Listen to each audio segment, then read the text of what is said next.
Bonjour, c'est Pauline, coach LinkedIn chez Madame Branding. Bienvenue sur le podcast Bien dans mon business, votre dose hebdomadaire de joie, d'énergie et de bonne humeur, où chaque semaine, je vous livre les clés pour booster votre énergie et votre entreprise. J'espère que vous êtes bien installés, c'est parti.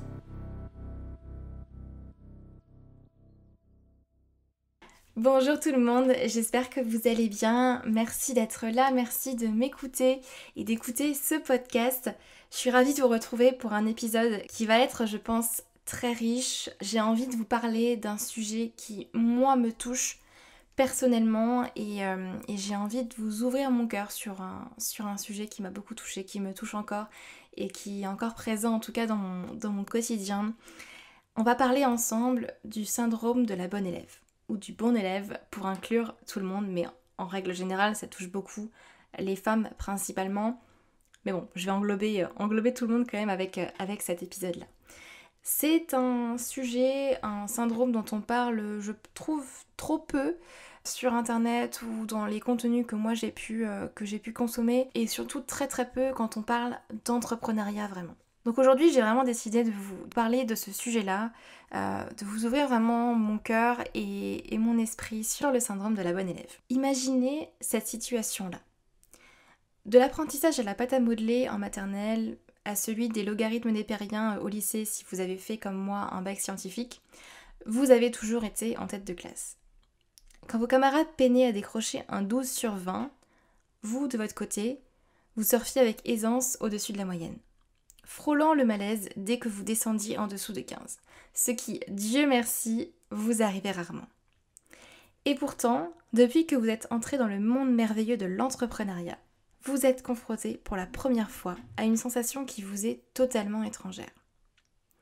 L'impression de galérer, l'impression de ramer, de patauger un petit peu dans la semoule.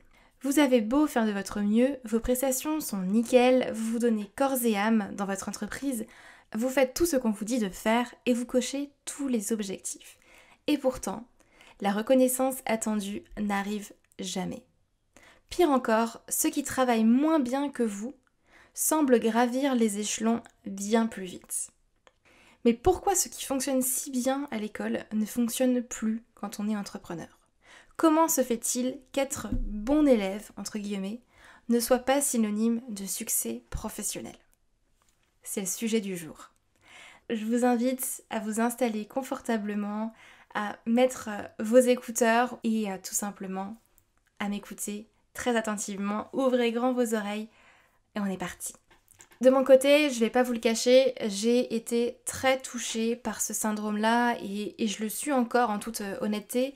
J'ai dû apprendre très vite, lorsque je me suis lancée, à déconstruire mes croyances pour les remplacer par des croyances beaucoup plus saines et qui me feront grandir, qui m'ont fait grandir plus rapidement et qui sont bénéfiques pour moi en tant qu'entrepreneur. Vous le savez certainement, mais de mon côté, je fais beaucoup de développement personnel et je pense qu'aujourd'hui, j'ai assez de recul pour vous parler en tout cas de ce sujet-là. Le parcours n'a pas forcément été facile, loin de là. Facile, franchement, ce serait pas du tout le mot que j'emploierais. Pas du tout été facile, au contraire, et je pense que beaucoup d'entre vous se reconnaîtront en tout cas dans mes paroles. Alors je tiens quand même à préciser une chose très très importante, je ne suis pas psychologue, je ne suis pas non plus experte sur le sujet du syndrome de la bonne élève. S'il y a des personnes ici qui nous écoutent, qui en connaissent davantage et qui ont envie d'alimenter en tout cas le débat et le podcast, ce sera avec grand plaisir que je vous écouterai, donc n'hésitez pas à m'envoyer un message pour nourrir cette discussion-là. J'adore apprendre en tout cas de vos retours, donc si effectivement vous êtes plus investi que moi dans ce sujet-là, n'hésitez pas à me faire un retour. Et attention à ne pas non plus prendre pour vérité générale ce que je vais vous partager. Moi j'ai vraiment envie ici d'ouvrir la parole à ce syndrome-là et je souhaite simplement vous partager mon expérience, ma vision, les étapes par lesquelles je suis passée lorsque je me suis lancée également à mon compte. Et si des personnes effectivement sont plus à même de parler du sujet que moi et nous écoutent aujourd'hui, je serai plus que ravie d'échanger avec vous pour nourrir le sujet, donc n'hésitez pas à revenir vers moi. Alors j'imagine que vous vous en doutez, moi effectivement de mon côté j'ai toujours été cette bonne élève-là, très souvent première de ma classe, première de promo, et j'en passe. J'ai effectivement eu de très très bonnes notes. Mon bac S, je l'ai eu avec mention très bien. Enfin bref, voilà. J'ai pas non plus envie de me faire des éloges, mais juste pour vous remettre effectivement un petit peu le contexte, effectivement, j'ai toujours eu effectivement de très bonnes notes à l'école, tout simplement parce que je rentrais très bien dans le moule de l'éducation française. Et contrairement à ce qu'on peut penser ou à ce que la société peut nous transmettre quand on grandit, non, être doué à l'école et avoir de bonnes notes, non, je suis désolée, ce n'est pas ça qui va vous garantir un succès professionnel et c'est encore moins ça qui va vous garantir le fait que vous serez un bon entrepreneur, une bonne entrepreneuse. Pas du tout, au contraire. Donc dans cet épisode, on va voir déjà dans un premier temps, je vais vous expliquer ce que c'est vraiment le syndrome de la bonne élève, du bon élève, comment est-ce qu'il se crée. Puis ensuite, on va voir également comment s'en sortir. Voilà, je vais vous partager mon parcours, mon expérience, des tips que moi j'ai mis en place, que j'ai expérimenté pour m'en sortir, pour le travailler. Et puis voilà, on est parti. Alors tout d'abord, le syndrome de la bonne élève, qu'est-ce que c'est ? Ce syndrome-là, il faut comprendre qu'il est à l'origine très particulièrement d'une pression sociale qui, en règle générale, amène un perfectionnisme très destructeur pour les personnes qui sont touchées par ça. Très souvent, il va être beaucoup plus vu chez les femmes que chez les hommes, voilà, désolée, mais c'est un fait, effectivement. Donc je pense que les femmes qui m'écoutent aujourd'hui, à mon avis, se sentiront peut-être plus concernées par ce que je vais dire, mais c'est quand même destiné à vous aussi, les hommes qui m'écoutent. Pourquoi ça touche davantage les femmes ? Eh bien, tout simplement parce que déjà, en grandissant dans la société dans laquelle on vit, on va pas se le cacher, filles et garçons ne sont pas élevés de la même manière. Je vais pas rentrer forcément dans ce débat-là aujourd'hui parce que je pense que c'est un débat pour un autre moment, mais très souvent, une fille va être...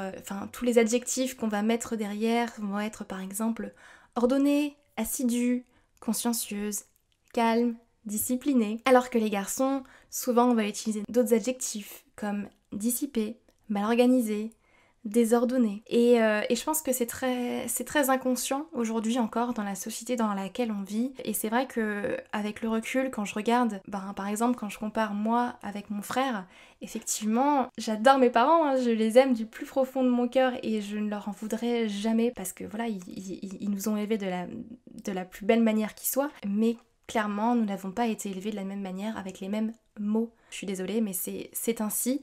Et effectivement, j'ai grandi avec cette pression sociale qu'il fallait que je sois ordonnée, qu'il fallait que je sois consciencieuse, méticuleuse dans toutes mes actions, que je reste calme, que je sois disciplinée et non pas dissipée, et que les filles réussissaient davantage mieux à l'école que les garçons.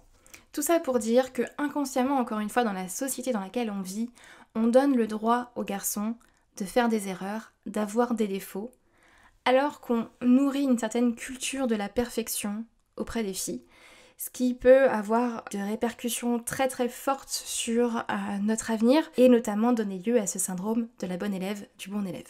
Et donc ce syndrome-là en fait se traduit principalement par le fait que on va être satisfait de ce qu'on fait uniquement si on est félicité. On va chercher la reconnaissance des autres parce qu'on en a besoin pour savoir que ce qu'on fait c'est bien déjà. Et donc on va mettre en place un travail acharné, on va vraiment s'arracher au travail pour avoir l'approbation de nos professeurs, de nos parents et par la suite de notre entourage, de nos supérieurs, de nos collègues, des gens qui nous entourent tout simplement. Le syndrome de la bonne élève, comment est-ce qu'il se crée ? Alors comme je vous l'ai déjà un petit peu amené, et souvent effectivement il se crée dans le domaine scolaire, donc déjà dans l'enfance quand on se construit tout simplement. Et on va pas se mentir, très souvent dans la société dans laquelle on vit aujourd'hui, les bonnes notes sont très souvent aussi associées à une espèce de notion d'intelligence qui pour moi n'a pas lieu d'être, mais bon. On nous inculque quand même très vite que si on a des bonnes notes, ça veut dire qu'on est intelligent. Si on a des bonnes notes, ça veut dire qu'on va réussir dans la vie, ça veut dire qu'on va pouvoir faire des études, qu'on aura un bon travail. Honnêtement, je pense, avec le recul, je me dis mais c'est tellement pas vrai, c'est tellement faux. Aujourd'hui, j'ai fait 5 ans d'études pour information, je suis allée jusqu'à 5 ans après le bac, j'ai eu mon master et je ne le regrette absolument pas parce que j'ai adoré mes études, ça m'a permis de faire énormément de choses, j'ai appris beaucoup, mais si je le mets en perspective, ce n'est pas parce que j'ai eu des bonnes notes et ce n'est pas forcément ce que j'ai appris à l'école qui me sert aujourd'hui en tant qu'entrepreneur. Loin de là. Donc si je reviens à mon syndrome de la bonne élève, ce syndrome-là, il se crée en fait à partir du moment où on a ce schéma de pensée qui se met en place, où on se dit, si je réussis bien à l'école, je vais être bien vue. Potentiellement du coup par mes parents. Papa, maman, si vous écoutez d'ailleurs ce podcast, si vous passez par là, parce que je sais qu'ils me suivent beaucoup, je vous aime très fort, hein, ce n'est en rien effectivement de votre faute, et voilà, je vous aime très très fort, mais très souvent on va avoir ce schéma de pensée là et se dire, si je réussis bien à l'école, je vais être bien vue, je vais être reconnue, et surtout je vais être aimée. Et du coup, si je ne réussis pas, si je ne suis pas parfaite, si je ne contrôle pas tout ce que je fais, je ne serai pas reconnue et je ne serai pas aimée. Donc ce syndrome de la bonne élève là, il se construit autour d'un besoin de reconnaissance, d'un besoin d'être félicité pour tout ce qu'on fait.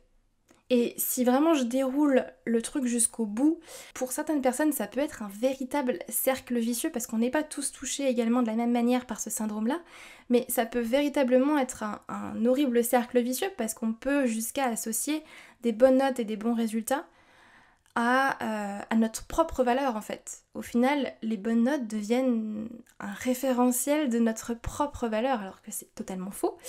Et on a cette association-là entre le travail que je vais fournir et les récompenses et les encouragements que je vais avoir. Donc, on se dit plus effectivement je vais fournir de travail, plus je vais avoir de la reconnaissance, plus je vais avoir de résultats. Sauf que c'est pas compatible du tout avec l'entrepreneuriat. Et je pense que si vous êtes déjà en business, vous l'aurez remarqué, ce n'est pas parce qu'on travaille dur qu'on aura des résultats et inversement. Vous pouvez pas du tout faire ce rapprochement-là. Et donc ce syndrome de la bonne élève-là, il peut effectivement causer des dégâts désastreux si ce type de comportement s'ancre vraiment dans notre quotidien et qui se poursuit jusqu'à notre vie d'adulte, puisqu'il peut effectivement conduire à un épuisement psychologique et ou physique. Et pour être tout à fait transparente avec vous, je vais vous partager une histoire assez personnelle, mais je pense que ça vous parlera beaucoup. Et ça va faire écho avec l'épuisement psychologique et physique dont je vous parlais juste avant.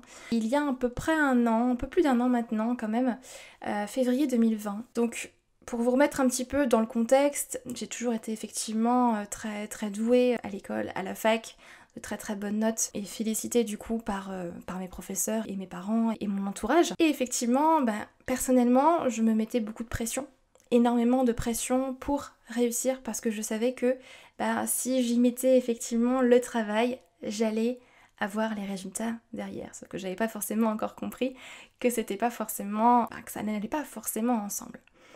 Et il y a à peu près un an, un peu plus d'un an, donc en février 2020, en fait, je me suis complètement effondrée. Mon corps, si vous voulez, a simulé tous les aspects d'un AVC. Alors, je n'ai pas fait un AVC, mais je me suis complètement effondrée et on a dû m'emmener aux urgences et c'est là que j'ai compris que ça a été un véritable électrochoc pour moi, en fait, parce que j'ai véritablement compris que la pression que je faisais subir à mon corps et à mon esprit, elle était non seulement pas saine, mais elle était énorme en fait.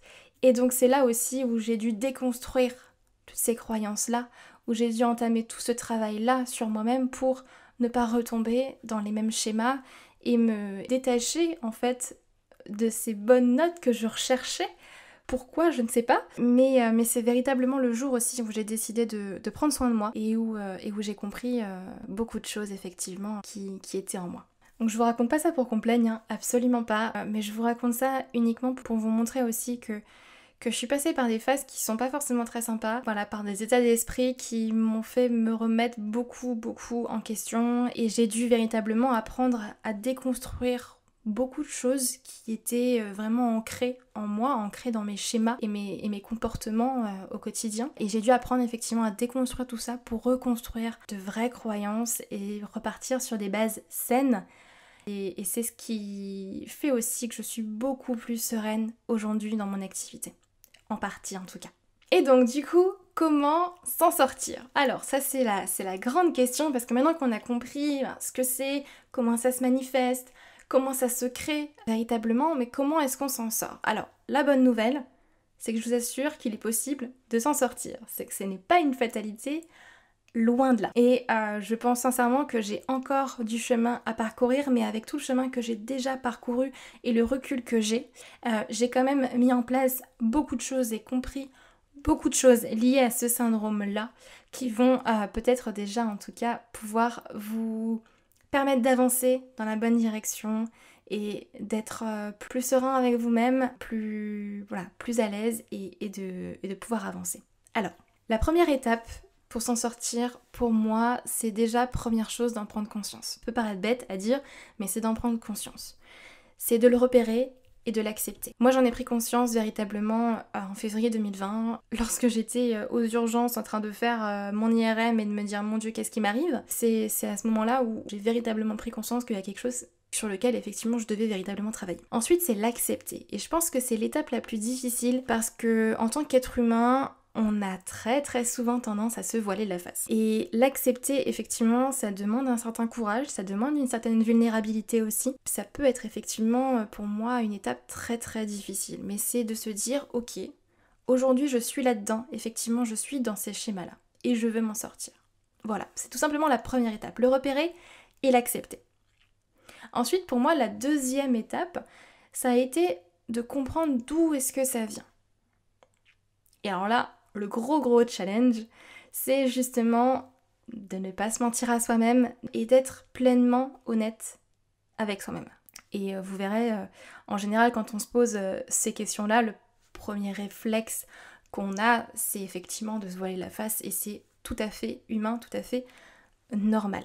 Pour comprendre un petit peu d'où ça vient, alors je vais pas vous faire une séance de coaching forcément ici, mais il y a certaines questions déjà que vous pouvez déjà vous poser pour tout simplement déjà comprendre, essayer de comprendre d'où ça vient. À qui est-ce que vous cherchez à plaire en cherchant constamment la perfection?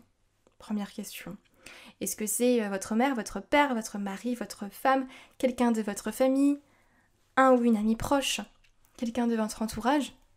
Déjà, je pense que c'est la première question à essayer de clarifier et de là, vous allez pouvoir partir et essayer de comprendre d'où est-ce que ce syndrome-là peut venir. Ensuite, troisième étape, pour moi, une fois que vous avez repéré et accepté cet état-là et compris d'où ça vient, la troisième étape, ça va tout simplement être de reprogrammer votre cerveau et de le rééduquer avec des nouvelles pensées, et des pensées qui seront beaucoup plus saines pour vous. Souvent, encore une fois, quand on est dans ce syndrome de la bonne élève, on va avoir tendance à se dire, consciemment ou inconsciemment très souvent, pour être aimée et reconnue, je dois être parfaite. Non. Non, c'est tellement faux, et ça, j'ai mis tellement de temps à le comprendre. Même si je l'entendais, j'ai mis beaucoup de temps à l'intégrer en fait véritablement dans mon esprit. Et donc pour ce faire, alors vous n'allez pas aimer ce que je vais vous dire, je le sais, mais pour effectivement reprogrammer votre cerveau, le rééduquer avec des nouvelles pensées, eh bien vous allez devoir sortir de votre zone de confort. Pour rééduquer votre cerveau et reprogrammer ces pensées-là, vous allez devoir avoir des pensées nouvelles. Donc faire des choses nouvelles, faire des choses qui vont peut-être aller à l'encontre de ce qu'on vous a inculqué, ce qui est tout à fait normal. Donc il faudra, par exemple, apprendre à vous vendre. Et ô combien je sais à quel point nous sommes nombreuses et nombreux à détester ça. Il va falloir apprendre à vous mettre en avant, à communiquer ouvertement déjà vos ambitions, à être force de proposition, à affirmer ce que vous souhaitez, tout simplement. Et pour moi, personnellement, ce qui a permis d'avoir également ce déclic-là, c'est le jour aussi où je me suis tout simplement donné la permission d'être moi et de m'autoriser à être imparfaite. Dire ok, je suis moi et je suis imparfaite. Oui. Et je pense que c'est véritablement en vous affirmant, en innovant, en testant et en acceptant d'être imparfaite que vous pourrez exploiter votre potentiel. Et au-delà de simplement se donner la permission, pour moi, ça passe également aussi par un travail sur l'estime de soi et la confiance en soi. Alors il existe de nombreux exercices, de nombreuses choses que vous pouvez faire effectivement pour travailler l'estime de soi et la confiance en soi. Moi, je vais vous en donner quelques-uns qui, moi, m'ont aidé personnellement. Mais je pense que ça commence d'abord par les paroles qu'on se dit à soi-même, tout simplement. La manière dont on se traite soi, en fait. Vous pouvez par exemple choisir de vous dire des phrases telles que ce n'est pas forcément le nombre de likes, de commentaires ou d'abonnés qui définira ma valeur. Ce n'est pas parce qu'un tel ne reconnaît pas mon travail que pour autant je n'aime pas ce que je fais et moi je n'aime pas mon travail et mon travail n'a pas de valeur. Ce n'est pas mon chiffre d'affaires qui fera également que je serai plus aimée. C'est parce que je vais faire du chiffre d'affaires que je vais être plus aimée. D'accord ? Moi je vous invite vraiment à tous les jours faire une liste de choses pour lesquelles vous êtes reconnaissant, reconnaissante et que vous avez accompli autant dans le domaine pro que dans le domaine perso. Moi j'ai un petit carnet également de gratitude que je fais régulièrement, tous les jours en fait, où je note mes 5 gratitudes et mes 10 rêves. Et vraiment le fait en tout cas d'avoir travaillé ce carnet de gratitude, je pense sincèrement que ça m'a beaucoup aidé sur une question d'estime de moi-même et de confiance en soi. Commencez véritablement par vous aimer vous-même avant d'attendre l'amour et la reconnaissance des autres. Ça, je pense que c'est très très important à comprendre. Commencez par vous aimer vous-même avant d'attendre l'amour et la reconnaissance des autres. Et le jour où j'ai compris ça, mais waouh quoi. Il s'est passé un truc en moi que j'aurais du mal à vous expliquer. Je ne saurais pas vous l'expliquer. Mais j'ai lâché prise. Tout simplement. Et puis on va pas se mentir, j'ai commencé à prendre tellement plus de plaisir également dans mon business. Et ça faisait tellement du bien. En fait, j'ai commencé à m'éclater, tout simplement, et à faire des choses qui, peut-être pour moi avant, n'étaient pas forcément acceptables. J'ai commencé à oser, à me montrer, à y aller. Et tant pis si ça plaît pas en fait. Et bizarrement, d'ailleurs, pour la petite anecdote, bizarrement, étrangement, c'est le moment également où mon business a fait un bond. Et je parle pas seulement en termes de chiffre d'affaires, bien qu'effectivement, on remarque vraiment un pic lié à ce moment-là sur mon chiffre d'affaires. Donc vous voyez, le syndrome de la bonne élève, c'est quelque chose quand même d'assez complexe et je pense qu'il est très très peu abordé aujourd'hui dans des articles ou dans des podcasts ou sur internet. Enfin moi j'ai vraiment peu trouvé de matière sur ce sujet-là, mais de vraie matière quoi, pas juste des petits articles qui font 300 mots pour dire ce que c'est. J'ai vraiment eu du mal à trouver effectivement beaucoup d'informations là-dessus, de qualité du moins. Donc j'avais vraiment envie en tout cas de vous partager mon expérience, mon retour. J'espère que ça vous parlera. J'attends avec impatience vos retours, avec un peu d'appréhension pour être honnête, et tout à fait vulnérable devant vous, mais j'attends avec impatience vos retours parce que je sais que les personnes qui m'écoutent en tout cas sont des personnes bienveillantes. Vous êtes toujours adorables dans vos messages et dans votre manière de dire les choses, donc pour ça j'ai absolument pas peur de vos retours. Et honnêtement, pour aller encore plus loin dans ma réflexion, je pense que je dirais même que l'entrepreneuriat, que le fait de me lancer à mon compte, l'entrepreneuriat m'a guéri et m'a soigné de mon perfectionnisme. Parce que ça m'a forcé à apprendre que de toute façon en business, rien n'est jamais parfait. Il y aura toujours des petites choses qui n'iront pas et c'est comme ça en fait. Et j'ai mis beaucoup de temps à l'accepter, j'ai eu du mal à l'accepter, mais j'ai fini par lâcher prise et je peux vous assurer que waouh quoi, on se sent plus légère en tout cas et plus puissante et plus à même de faire des choses qu'avant je n'aurais jamais osé faire. Dites-moi un petit peu du coup, vous de votre côté, est-ce que vous pensez avoir été touché également par ce syndrome de la bonne élève ou pas ? Au contraire, est-ce que vous êtes dans le côté inverse ? Dites-moi un petit peu, j'adorerais avoir vos retours vraiment sur ce sujet-là. Et si vous êtes touché par ce syndrome-là, quelle première petite action allez-vous mettre en place pour vous libérer de ça ? Pour vous libérer de ce perfectionnisme et de cette pression sociale qu'on vous met ? Quelle première petite chose est-ce que vous allez pouvoir mettre en place ? J'ai hâte vraiment d'avoir vos retours sur cet épisode de podcast. J'espère sincèrement qu'il vous aura plu, que vous aurez appris des choses et que vous en ressortez grandi, puisque c'est l'objectif véritablement de ce podcast. N'hésitez pas d'ailleurs à me mettre une note et des étoiles sur Apple Podcast, ça aidera le podcast à se faire connaître. Et en toute bienveillance et énergie positive, je vous souhaite une très très belle semaine. Prenez soin de vous et puis on se retrouve lundi prochain pour une nouvelle interview qui va être très énergique, franchement qui va être top, vous verrez. Voilà, je n'en dis pas plus, mais à lundi prochain, passez une très belle semaine. Bye bye.